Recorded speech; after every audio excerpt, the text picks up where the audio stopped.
नमस्कार दोस्तों, मैं विनय दुबे मुंबई से। हिंदुस्तान में मुसलमान, इस्लाम एक ऐसी चीज है, एक ऐसी वस्तु हो गई है जिसके वजह से पूरा राजनीतिक उसके आसपास घूमता है।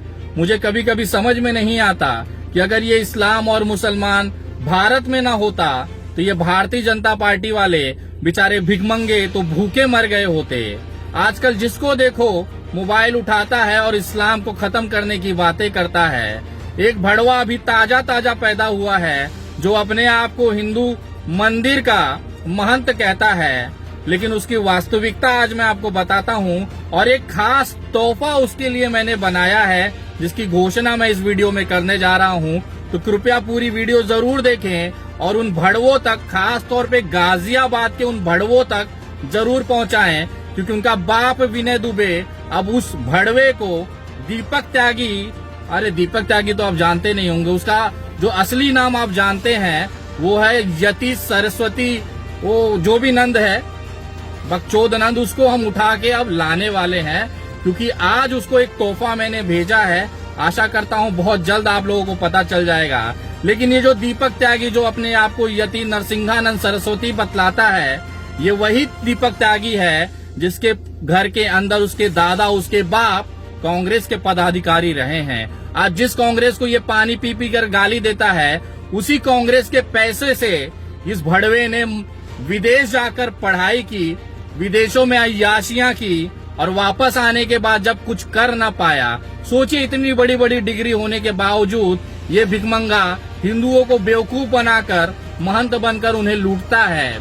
लूटता कैसे है सोचिए। पूरी जिंदगी इसके घर पर ये जो निवाला खाता था वो कांग्रेस का था, क्योंकि इसके दादा, इसके बाप कांग्रेस की कमेटी में पदाधिकारी थे, और आज यही भड़वा उसी कांग्रेस को गाली देता है जिसकी पूरी जिंदगी इसने रोटी खाई है। यहाँ तक तो ठीक था, ये खुद भी भोसड़ी वाला समाजवादी पार्टी के कोई पद पर रह के अपने गाजियाबाद में त्यागी समाज को एकजुट करता था, और उसने देखा कि ये सब बकचोदी करके कुछ होने वाला नहीं है। इसकी औकात, भले ये विदेश में पढ़ा था, लेकिन इसकी औकात एक साधारण सी नौकरी करने की नहीं थी। तो इसे समझ में आया कि देश में अब हिंदुत्व का नारा चल रहा है, तो चलिए हिंदुओं को ही बेवकूफ बनाया जाए। अगर कोई कुत्ता सड़क पर, खुजली वाला कोई कुत्ता, सड़ा हुआ कोई कुत्ता मुसलमान की तरफ मुंह करके भौंक भी दे, तो ये जो भारतीय जनता पार्टी के अंधभक्त हैं और सो कॉल्ड अपने आप को हिंदू के ठेकेदार समझते हैं, ये उस कुत्ते को अपना बाप घोषित कर देंगे। उसका डीएम ऑफिस में जाके सर्टिफिकेट बना लेंगे कि ये जो कुत्ता है इसने मुसलमान को भौंका है, आज से यही मेरा बाप है। ये ले जाके अपनी माँ से मिला देंगे कि मम्मा ये देखो हमारे नए बाप आए हैं, इसका स्वागत किया जाए। ये इसलिए मैं कह रहा हूँ कि ये भोसड़ी वालों का कोई जात धर्म और दीन धर्म नहीं होता है। जो भी मुसलमानों को गाली दे देगा, ये उसे अपने कंधे पे बिठा के अपना बाप बना के घोषित करके पूरा ब्रह्मांड घूमेंगे। आज से कुछ दिन पहले दिल्ली दंगा कराने वाले कपिल मिश्रा इनके बाप हुआ करते थे। आज ये दीपक त्यागी नाम का नया भड़वा जो आया है वो इनका बाप बन के घूमे पड़ा है। और भोसड़ी के यति नरसिंहानंद सरस्वती, जो भी तेरा नाम है, इतना भोसड़ी वाला नाम है तेरा, समझ में नहीं आता है। तो सुन बेटा, तू इस्लाम खत्म कर देगा। अबे तो गाजियाबाद से तू केवल आज तक कितने मुसलमानों को मारा है बेटा तूने? और तेरे साथ जितने ये चेले चपाटे घूमते उन तमाम लोगों से पूछना चाहता हूँ, आज तक कितने मुसलमानों का तुमने उखाड़ लिया है बताओ? आज तक कितने मुसलमानों का तुमने न करा लिया है बताओ? उनका कुछ उखाड़ न पाए और चले हो देश से इस्लाम खत्म करने, विश्व से इस्लाम खत्म करने, उनके जीवन का मकसद हो गया है। ये बकवास सुन के न कुछ वो हिंदू जो भारतीय जनता पार्टी के तलवे चाटते हैं ना, वो खुश होते होंगे। ये भारत का नागरिक खुश नहीं होता ये चीजों को, क्योंकि बचपन से ये देश की आत्मा जो रही है वो सेक्युलरिज्म रही है, धर्म निरपेक्षता रही है, पंथ निरपेक्षता रही है। यहाँ पे हिंदू, मुस्लिम, सिख, ईसाई सारे लोग एक साथ रहते हैं और भाई भाई हैं। तुम चाहे जितना भौंक ले, तुम्हारा हश्र जो है ना वही होने वाला है जो एक पागल कुत्ते का होता है। उसको उठा के पिंजड़े में डालेंगे और वहां तू भौंकते रहे दिन भर, कोई दिक्कत नहीं है।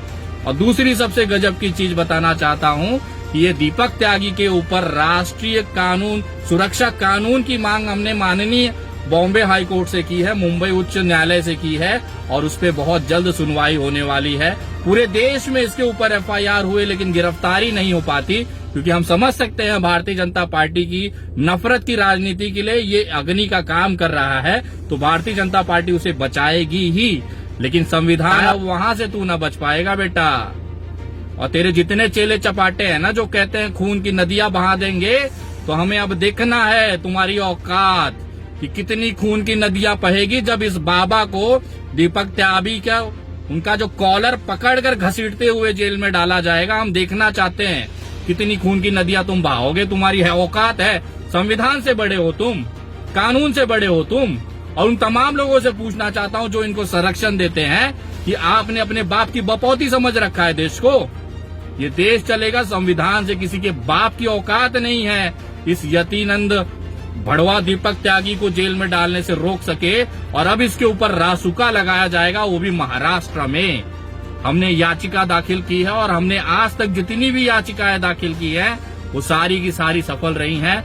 बहुत जल्द इस भड़वे को घसीटते हुए महाराष्ट्र लाया जाएगा और इसे धर्मनिरपेक्षता का, वो मोहब्बत करने का पाठ सिखाया जाएगा। अगर उसके बावजूद भी ये सुधरा नहीं तो ये महाराष्ट्र है, यहाँ पिछवाड़े झाड़ू डालकर ना मोर बना के नाचाया जाता है, मोर। और अब इस बाबा का नंबर है, ये जो ढोंगी बाबा है ना, ये ठीक वैसा ही है जैसे आसाराम थे और राम रहीम थे। इन्होंने केवल भावनाओं से खेला और अपनी तिजोरियां भरी। इनको लगता है कि हर कोई नागरिक बेवकूफ होगा, इनके चंगुलों में फंस जाएगा, तो हर कोई यहाँ पे क्या नहीं है। तुम बनाते होंगे किसी को, लेकिन अब नहीं बनेगा कोई भी यहाँ पर। तो अब तेरा नंबर आ गया है बेटा। खूबसूरत से जितना दिन खा पी सकता है खा ले, संवैधानिक तरीके से। ना तुझे गाली देंगे, ना तुझे मारेंगे, ना तुझे कुछ ना करेंगे। संवैधानिक तरीके से कानूनी प्रक्रिया के अंदर तेरा कॉलर घसीटते हुए तुझे जेल में डालेंगे। उसके बाद तेरा इंतजार करेंगे कौन तेरा बाप तेरे को बचा सकता है। हमको भी अब देखना है भड़वे। तू इस्लाम खत्म करेगा, तू देश की एकता अखंडता को खत्म करेगा। तेरा बाप न कर पाए, तेरा दादा न कर पाए, भोसड़ी वाले तू कर पाएगा।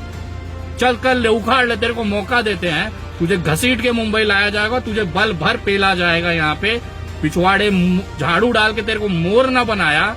ये महाराष्ट्र की भूमि नहीं है। इंतजार कर, बस कुछ दिन और है बेटा, भौंक ले जितना भौंकना है। मैं धन्यवाद करता हूँ कि न्यायपालिका का जो इस तरह के प्रावधान उन्होंने रखा है, इस तरह के पागल कुत्तों को जेल में डालने के लिए जो उचित व्यवस्थाएं हैं वो हमारे हाथों में दी है। अब उसका हम संवैधानिक तरीके से पालन करेंगे, न इसे कोई धमकी देंगे, न गाली देंगे, न कुछ करेंगे। उन तमाम लोगों का भी मैं विशेष तौर पे निषेध करता हूँ जो सर कलम करने की बात करते हैं, इसको गोली मारने की बात करते हैं, इसकी हत्या करने की बात करते हैं। उन तमाम लोगों में और इसमें कोई ज्यादा फर्क नहीं है। वो भी जाहिल है और ये दूसरा जाहिल है। तो उन तमाम लोगों का निषेध करता हूं। मैं किसी का विशेष की बात नहीं कर रहा हूं, लेकिन न्यायिक प्रक्रिया से अब इसका इलाज किया जाएगा और बहुत जल्द किया जाएगा। और जितने तेरे चेले चपाटे हैं ना, उनकी औकात हमें पता है। और तू भौंक जितना भौंक सकता है बेटा, तेरा टाइम आ गया। जय हिंद, जय महाराष्ट्र।